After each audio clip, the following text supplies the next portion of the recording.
Oh, well, thank you so much for inviting me. And I have to say, when you were asking the question a bit earlier about what you expect to get out of the day, or hope to get out of the day, I couldn't think of anything. But Sharon, sitting next to me, wrote inspiration.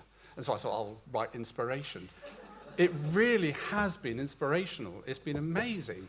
I mean, what you've been doing is unbelievable. And basically all the speakers this morning. So be prepared to lower your expectations for the next 15 minutes. I'm going to just talk a little bit about some data, and I really want to thank Sarah Jackson, who's at UCL, who's done all the work on this, because what she's done is absolutely amazing. There's going to be one message, really, I guess, at the end of this 15-minute slot, which is you've done it before and you can do it again. Because however hard the challenge might seem when you look at the figures, as you'll see, you've already done it once. And so, you know, I think it's really a message of optimism. So what I'm going to do is I'm just going to go through the data on smoking and quitting trends in the UK and the North East.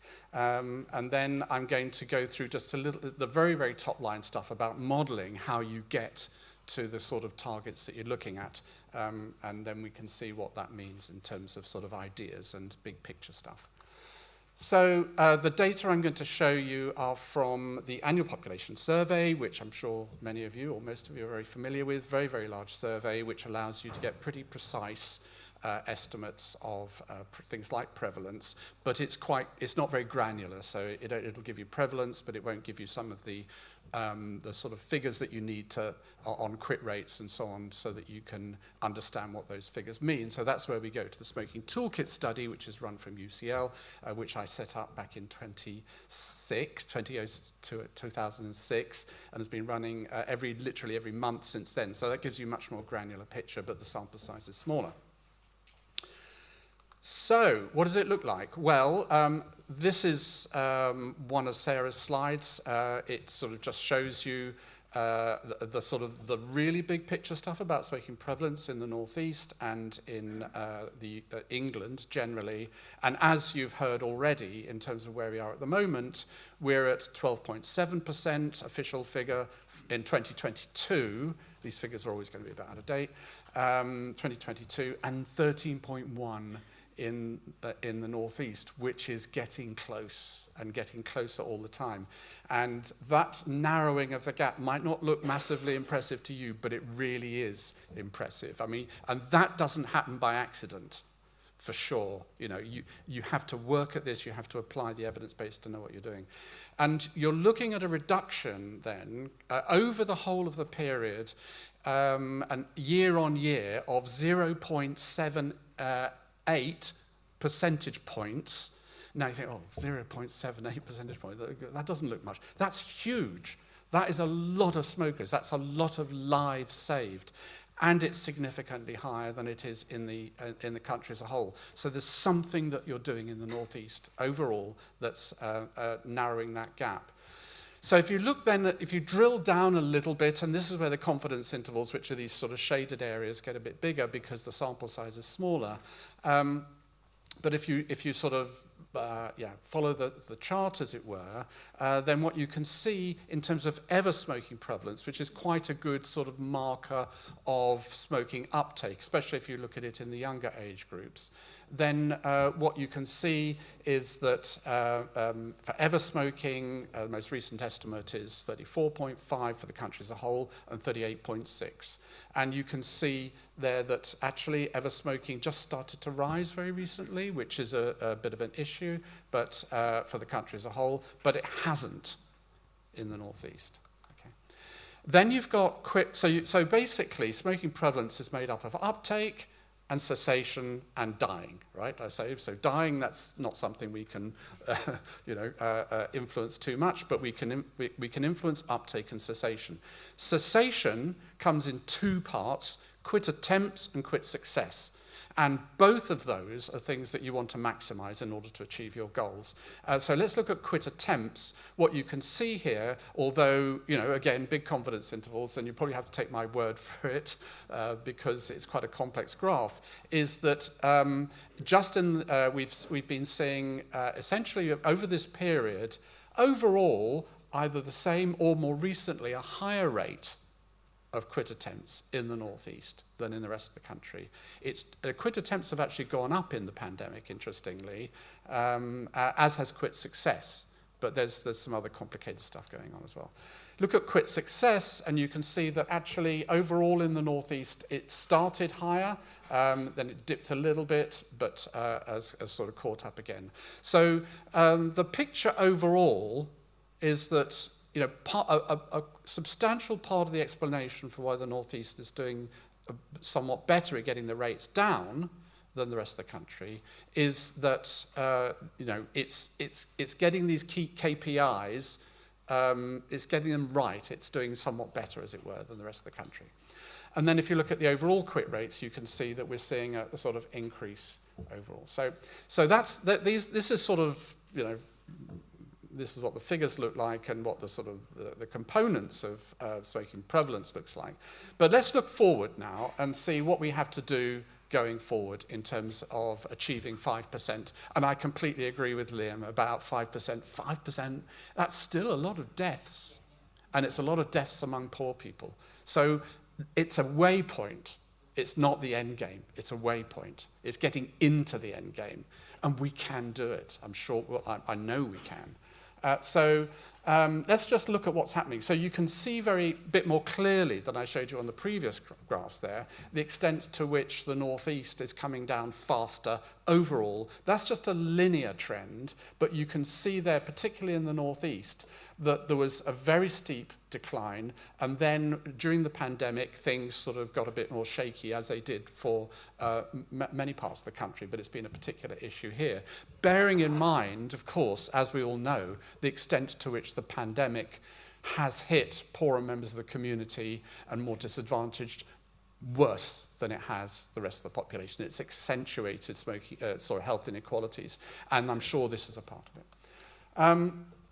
But let's just look at the last 4 years, say, for the country as a whole and see where that would take us. So what you can see from this slide is that if we were to carry on with the smoking prevalence decline in the country as a whole that we've seen in the last 4 years, the country as a whole is going to miss its targets by a mile, okay? So it's not something, as Deborah was saying, that as a country as a whole, that we can sit back and say we just let nature take its course, because we won't get the targets, we won't be close. Okay, so what would we need to do to get what sort of trajectory would we need to go on to get to the target, which is 5%, or the waypoint, let's call it, 5% by 2030.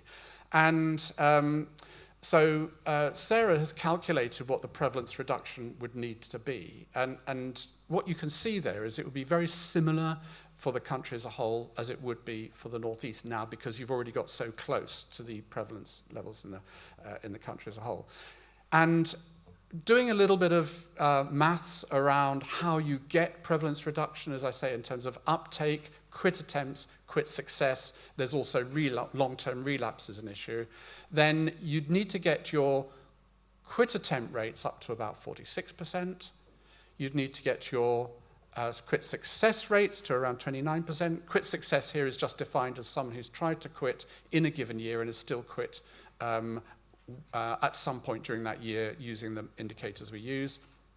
You'd want to reduce your uptake to around 0.3%, and that will give you, and this is really the bottom line here, an annual decline of just over 1 percentage point a year. 1 percentage point a year. And currently at 0.8 over the whole of the period that I talked about. Okay, I don't know, that looks a bit tough. So these are the sort of targets that you're looking at. And I think this is quite a good way then of assessing where, if you're a bit off the targets or if you're doing a bit better, as you use the data going forward, you can see where you may need to put your efforts. It's certainly feasible, and let me show you why, and this is what I'm going to end with, basically. Okay, so that red line there is what you need to do, okay? That red line's there, it's what you need to do. You've already done it. You've already done it, you know. You've already achieved over a 1% percentage point decline in the years just leading up to the pandemic. The pandemic put a bit of a spoke in the wheels, but it can be done. And as Ailsa has said, and as Deborah has said, you don't need to reinvent a whole bunch of wheels or invent some new kinds of wheels. The wheels are already invented. It's really a question of implementing evidence-based strategies. So what are we looking at in those evidence-based strategies? And I was just reflecting as someone who's become more of a sort of behavior change generalist over recent years. What an absolute object lesson in behavior change at population level, what you've been doing in the Northeast is, because you've combined so much of what the behavioral science tells us works at every possible level. Essentially, what you're looking at is culture change, and I won't go into all the whole details of that, what does that mean, but I think you get the idea. It's big picture stuff. And then you tie your strategy to that. So that's your overarching vision, your message, everything gets pulled in to that kind of construct. And it's multi-component. And as we were hearing earlier, and I think Liam mentioned this, and it's a really important point, you bring the people in as partners. It's about us, it's about identity. We can do this. And it's about building collaborations and partnerships. And I loved your Ps. There's probably a few more. You probably edited it, but they're really great. And then you maintain the focus on your evidence-based multi-component program based on what you think is going to be the impact. And you take it year by year. Behavior change is not a fire and forget missile. It's a guided missile. You have to keep assessing and seeing how you're doing, what do I need to change and so on, because there's loads of things that can happen that can derail you. So you closely monitor and adjust as necessary. And so, my sort of rather pathetic attempt at a sort of communications is kind of like, we can do it. We can do it. We can do it. It's what... you've done it before, we can do it again. So, next steps, I mean, far be it for me, to recommend to the real experts here what it means, but, drafting or you've already drafted, but essentially to build on your vision for culture change in partnership with with the communities and with the stakeholders. Build on the engagement and communication strategy. Communications is so important. When I used to work at the Institute of Psychiatry in the 1980s with Martin Jarvis and Mike Russell, some of you will know, we were a bit sniffy about comms because we thought, it's all about treatment and so on. The reality is, as the evidence has shown over and over and again, that comms is incredibly good value for money and is not a nice to have, it's essential for even for implementing the other parts of the programs. I think one of the failures of the Stop Smoking Services program is that we didn't get enough people engaged with them, and I don't think we necessarily put enough money, effort, and resources into the comms to support that. And then link the comms strategy to the other parts of the program and develop as you are doing, your focused monitoring and action plan. And it's like they say, if you build it, they will come. I don't know if you know that film. Do you know that film? Well, there's two films, actually. One is Field of Dreams, and the other one is Wayne's World. Anyway, if you follow evidence-based policies, they will work.